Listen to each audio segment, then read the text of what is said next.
آج کی بابرکت شب نور، شب برات کے نام سے معروف اور مشہور ہے۔ اس بابرکت شب کے دامن میں اتنی برکتیں اور اتنی رحمتیں ہیں کہ اللہ جل شانہ گناہ گاروں کو جہنم کی آگ سے آزاد فرما دیتا ہے۔ ام المومنین سیدہ طیبہ طاہرہ سیدہ عائشہ صدیقہ رضی اللہ تعالی عنہا فرماتی ہیں، ایک دن میں دیکھا کہ حضور میرے حجرہ میں نہیں ہیں، تو میں حضور کو تلاش کرنے نکلی۔ جنت البقیع میں آسمان کی طرف سر اٹھائے حضور اللہ سے التجائیں کر رہے تھے۔ مجھے دیکھا تو ارشاد فرمایا، عائشہ کیا تم نے یہ سمجھا کہ اللہ کا رسول تم سے زیادتی کرے گا؟ فرماتی ہیں میں نے عرض کی، یا رسول اللہ صلی اللہ علیہ وسلم، میں یہ سمجھا شاید آپ کسی زوجہ محترمہ کے حجرہ میں تشریف لے گئے ہیں۔ فرمایا آج لیلۃ النصف من شعبان، شعبان کی 15ویں رات ہے، درمیانی شب ہے۔ اس رات کو اللہ تعالی جل شانہ آسمان دنیا پہ نزول اجلال فرماتا ہے اور قبیلہ بنو کلب کی بکریوں کے بالوں سے زیادہ لوگوں کو جہنم کی آگ سے آزاد کر دیتا ہے۔ قبیلہ بنو کلب عرب کا بہت بڑا قبیلہ تھا جو بھیڑ بکریاں پالتے تھے اور لاکھوں کی تعداد میں ان کی بکریوں اور بھیڑوں کے ریوڑ تھے۔ تو اس قبیلے کی بکریوں کے بالوں سے بھی زیادہ گناہ گاروں کو جہنم کی آگ سے آزاد کر دیا جاتا ہے۔ تو یہ وہ بابرکت شب رحمت ہے، شب نور ہے، جس کے دامن میں اتنی برکتیں ہیں کہ کوئی محروم نہیں رہتا۔ صرف وہ بد نصیب لوگ جو شرک میں مبتلا ہیں، جو سخت کینہ پرور ہیں، جو قطع رحمی کرتے ہیں، قاتل ہیں، عادی شرابی یا بدکار ہیں، انہیں اس مبارک رات میں محروم رکھا جاتا ہے، ورنہ اللہ کی رحمتوں کا عموم اس بابرکت راتوں میں اس قدر ہوتا ہے کہ کوئی گناہ گار جو اس کے حضور ہاتھ دعا کے لیے اٹھاتا ہے اور اپنا دامن پھیلا کے اس کی رحمتیں مانگتا ہے، اسے محروم نہیں رکھا جاتا، بلکہ اللہ سب گناہ گاروں کو جہنم کی آگ سے آزاد کر دیتا ہے۔ ایک روایت میں آتا ہے کہ اللہ لیلۃ النصف من شعبان، شعبان کی 15ویں رات کو آسمان دنیا پہ اپنی رحمتوں سے جلوہ گر ہوتا ہے اور فرماتا ہے کوئی رزق مانگنے والا، میں اس کی جھولیاں بھر دوں، ہے کوئی مغفرت طلب کرنے والا، میں اس کے گناہ معاف کر دوں، ہے کوئی مجھ سے عافیت مانگنے والا، میں اس کو عافیتوں سے نواز دوں، ہے کوئی فلاں چیز مانگنے والا، ہے کوئی فلاں چیز مانگنے والا، اس کی رحمتیں آواز دیتی ہیں اور یہ آواز غروب آفتاب سے لے کر کے طلوع فجر تک مسلسل بندوں کو دی جاتی ہے، اور بندے اس کے حضور اگر دست طلب دراز کریں، اپنی جھولی پھیلائیں، تو اللہ تعالیٰ ان کو ان کے مانگنے سے بھی زیادہ عطا فرماتا ہے۔ اس امت کو اللہ تعالیٰ نے اس طرح کی راتیں دے کر کے مغفرت، بخشش، غفران اور رحمتوں کی فراوانی نصیب کی ہے۔ میرے حضور نے ارشاد فرمایا، ایک شخص صبح سے لے کے ظہر تک مزدوری کرتا ہے، اس کو ایک قیراط ملتا ہے۔ ایک ظہر سے لے کر عصر تک مزدوری کرتا ہے، اس کا وقت تھوڑا ہے لیکن اس کو بھی ایک قیراط ملتا ہے۔ اور تیسرا شخص عصر سے لے کر مغرب تک مزدوری کرتا ہے، اس کو 2 قیراط ملتے ہیں، جبکہ اس کا وقت دونوں سے کم ہے۔ فرمایا پہلی مثال یہود کی ہے، دوسری مثال نصارہ کی ہے، اور تیسری مثال میری امت کی ہے کہ اس کو تھوڑے عمل پر زیادہ ثواب دیا جاتا ہے۔ تو یہود اور نصارہ نے اس پہ برا منایا تو حضور علیہ السلام نے فرمایا کہ اللہ نے ان کے اجر میں تو کمی نہیں کی، لیکن مسلمانوں کو زیادہ اجر دے دیا، تو یہ اس کی کرم نوازی ہے۔ تو یہ تھوڑے وقت کی عبادتیں اور چند راتوں کی بیداری اور مخصوص اوقات میں اللہ کے حضور عبادت و ریاضت ایک گناہ گار کو کہاں سے کہاں تک پہنچا دیتی ہے، اس کے گناہوں کی معافی کا ذریعہ بھی بنتی ہے اور درجات کی بلندی کا سبب بھی۔ دیکھیے لیلۃ القدر ایک رات 1000 مہینے کی عبادتوں سے بہتر قرار پاتی ہے۔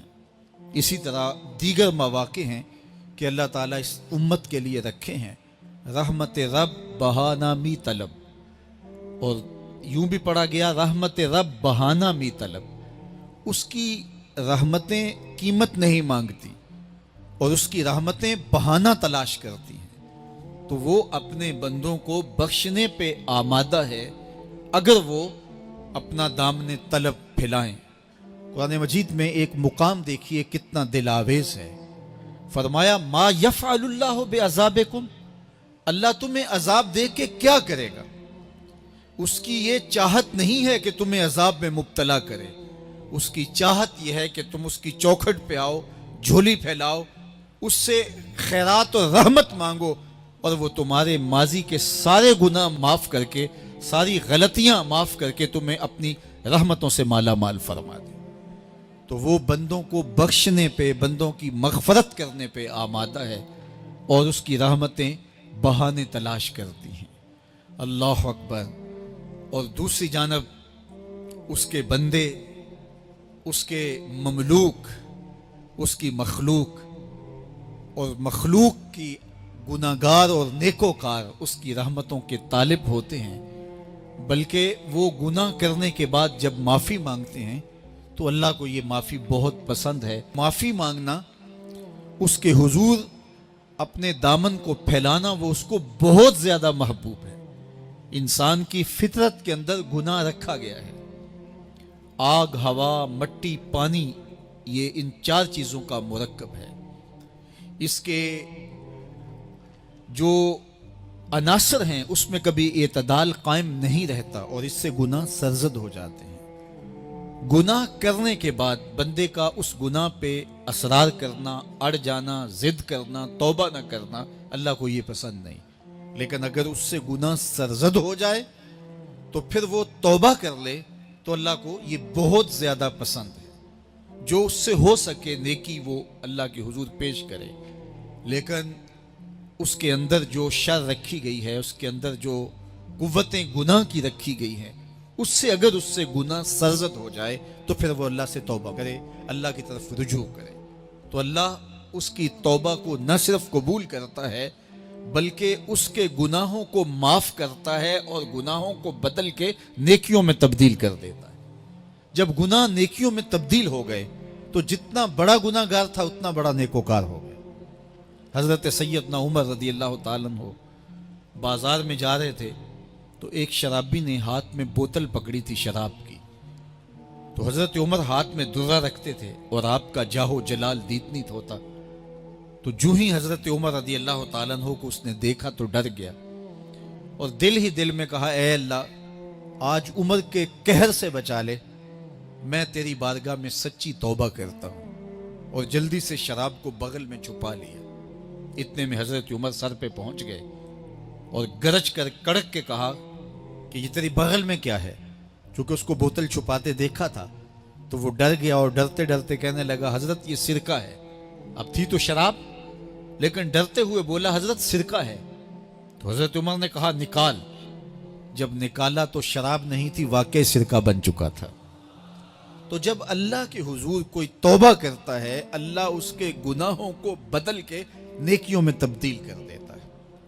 حدیث پاک میں آتا ہے کہ قیامت کے دن اللہ ایک شخص کو کہے گا کہ اپنا نامہ اعمال پڑھ، تو وہ نامہ اعمال پڑھنے لگ جائے گا۔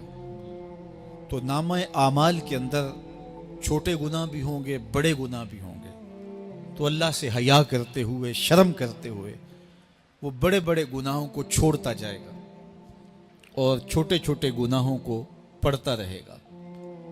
جب وہ سارے گناہ پڑھ چکے گا اور کتاب ختم ہوگی تو اللہ تعالیٰ اسے فرمائے گا، میرے بندے تو نے یہ جتنے گناہ پڑھے ہیں میں نے سب کو بدل کے نیکیوں میں تبدیل کر دیا۔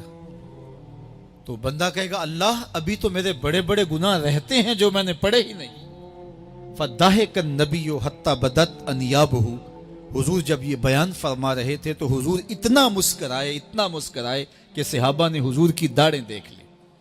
تو پہلے وہ بڑے بڑے گناہ چھوڑے جا رہا تھا، لیکن جب اللہ فرمائے گا کہ میں تیرے گناہوں کو بدل کے نیکیوں میں تبدیل کر دیا، تو وہ کہے گا ابھی تو بڑے بڑے گناہ رہتے جو میں نے ابھی پڑھے ہی نہیں۔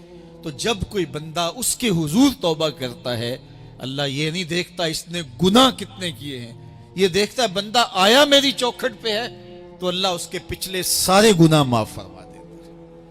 اللہ اکبر۔ میرے اور آپ کے آقا و مولا نے اللہ کے حضور توبہ کرنے اور اس پر اللہ کی خوشی اور اللہ کی خوشنودی کا ذکر کرتے ہوئے ایک مثال بیان فرمائی کہ ایک شخص صحرا میں سفر کر رہا تھا تو وہ ایک درخت کے نیچے دوپہر کاٹنے کے لیے، سستانے کے لیے رک گیا اور درخت کے ساتھ اپنے اونٹ کو باندھ دیا اور خود لیٹ گیا تاکہ دوپہر کاٹ لوں۔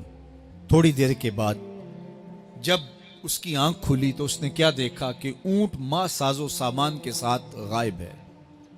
اب صحرا میں اونٹ کا گم ہو جانا گویا زندگی چلے جانے کے مترادف ہے۔ تو اس نے دائیں بائیں بھاگ دوڑ کے دیکھا کہ کہیں اونٹ کا نشان مل جائے، لیکن اونٹ کا نشان نہیں ملا۔ تا حد نظر کوئی انسانی آبادی نہیں۔ وہ بھاگا اور تھک ہار کے دوبارہ اسی درخت کے نیچے بیٹھ گیا اور پیاس سے ہلکان ہوا جا رہا تھا اور درخت کے ساتھ ٹیک لگا کے لیٹ گیا اور موت کا انتظار کرنے لگا۔ جن لوگوں نے صحرا کا سفر کیا ہے ان کو اس بات کا اندازہ ہوگا کہ کئی 100 میل تک انسانی آبادی ہی نہیں، اب نہ کچھ کھانے کے لیے بچا نہ کچھ پینے کے لیے بچا، اونٹ بھی غائب ہو گیا، توشا بھی ساتھ ہی چلا گیا، تو اب ظاہر ہے سیدھی موت ہی نظر آ رہی ہے۔ تو وہ اس درخت کے ساتھ ٹیک لگا کے بیٹھ جاتا ہے اور موت کا منتظر ہوتا ہے۔ تھوڑی دیر کے بعد پھر اس کی دوبارہ آنکھ لگ جاتی ہے۔ جب دوبارہ آنکھ لگتی ہے تو تھوڑی دیر بعد پھر آنکھ کھلتی ہے۔ جب دوبارہ آنکھ کھلتی ہے تو دیکھتا ہے کہ اونٹ جو گما تھا ماں ساز و سامان کے اس کے پاس کھڑا ہے۔ تو صحرا میں اس حالت میں اونٹ کا مل جانا زندگی مل جانے کے مترادف ہے۔ تو وہ اتنا خوش ہوا کہ خوشی کی انتہا نہ رہی، بلکہ مسرتوں کے ہجوم میں درک گیا اور کہنے کیا لگا، اللہم انت عبدی وانا ربک، اے اللہ تو میرا بندہ اور میں تیرا رب۔ کہنا تو یہ تھا کہ تو میرا رب اور میں تیرا بندہ، لیکن مسرتوں کا ہجوم ہی اتنا تھا، خوشیوں کا ہجوم ہی اتنا تھا کہ زبان پہ قابو نہ رہا۔ کسی کے آنے سے ایسے ہوش اڑے ساقی کے، شراب سیخ پہ ڈالی اور بوتل میں کباب۔ کہنا یہ تھا اللہم انت ربی وانا عبدک، لیکن اس قدر خوش ہوا جب بھی تیری قربت کے امکان نظر آئے ہم اتنے خوش ہوئے کہ پریشان نظر آئے۔ تو کہنا یہ تھا کہ اے اللہ تو میرا رب اور میں تیرا بندہ، لیکن خوشیوں کے ہجوم میں وہ کہتا ہے اللہم انت عبدی وانا ربک، اے اللہ تو میرا بندہ اور میں تیرا رب۔ حضور یہ بات بیان کرنے کے بعد صحابہ سے پوچھتے ہیں کہ ذرا بتاؤ اس بندے کو کتنی خوشی ہوئی کہ خوشی میں زبان بھی قابو نہ رہی اور اپنے آپ پہ کنٹرول نہ رہا، اور خوشیوں کے ہجوم میں اسے یہ بھی پتہ نہیں چل رہا کہ وہ کیا بول رہا ہے۔ تو صحابہ نے عرض کی حضور بہت زیادہ اسے خوشی ہوئی۔ تو میرے حضور نے یہ بات کرنے کے بعد ارشاد فرمایا، جس طرح اس کو گما ہوا اونٹ ملا اور اس کی خوشی کی انتہا نہ رہی، تو فرمایا جب کوئی شخص توبہ کرتا ہے اور اللہ کے حضور پلٹ کے آتا ہے، گناہوں سے معافی مانگ کے اس کی دہلیز پہ آتا ہے، میرے حضور نے فرمایا اللہ اس سے بھی زیادہ خوش ہوتا ہے کہ میرا بندہ میری چوکھٹ پہ آ گیا۔ تو وہ یہ چاہتا نہیں کہ اپنے بندوں کو عذاب دوں، وہ خود آگ میں چھلانگے لگائے تو اس کی مرضی، اگر گناہ سرزد بھی ہو گیا ہے تو کوئی بات نہیں، معافی مانگ لی۔